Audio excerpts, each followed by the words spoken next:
ఇంకా మన 100 ఎవరు అనుకుంటారు 100 అమ్మడు ఆయన ఉండే పెడతాడు. మళ్ళీ లాస్ట్ టైం వస్తానంటే నేను ఉండాలి అక్కడికి, మళ్ళీ నేనే ఉండాలి అక్కడికి. ఎమ్మెల్యే 20 కోట్లకి ఇచ్చి సర్వ్ చేసుకున్నాను. ఏం కర్మ పట్టింది నాకు 20 కోట్లు ఇచ్చి సర్వ్ చేసుకునే కర్మ పట్టింది? నేను దోపిడీ చేసినామా? ఎవరిదాన్ని మింగినామా? నాకే ఉన్నాయి చెప్పాలనుకుంటే. అయినా నీవేదో నీ పని నీ తృప్తి పడుతుండో పడని ఊరికే ఉంటుంది. ముందంతా చెప్తాడు బాగా, లాస్ట్లో మళ్ళా రోజు కలిపిట్టాడు. నీకు కూడా చెప్తా ఉన్నా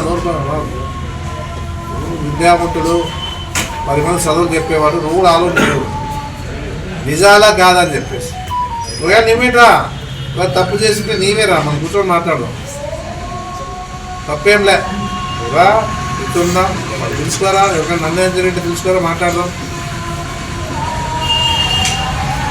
నువ్వు చేసే దోపిడీ ఇంత పెద్ద దోపిడీలు ఓపెన్గా కనపడుతుంటే ఊరికే ఏదో చెప్తావు వెళ్ళిపోతావు.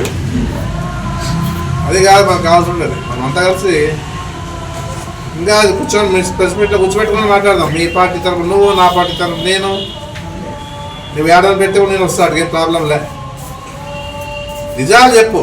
ఏదున్నా కూడా తప్పు చేస్తే రాజకీయాల్లో ఉండనాయా?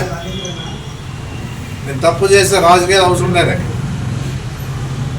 రాజకీయాలు చాలా మార్పు వచ్చింది, చాలా మార్పు వచ్చింది రాజకీయాలు కూడా.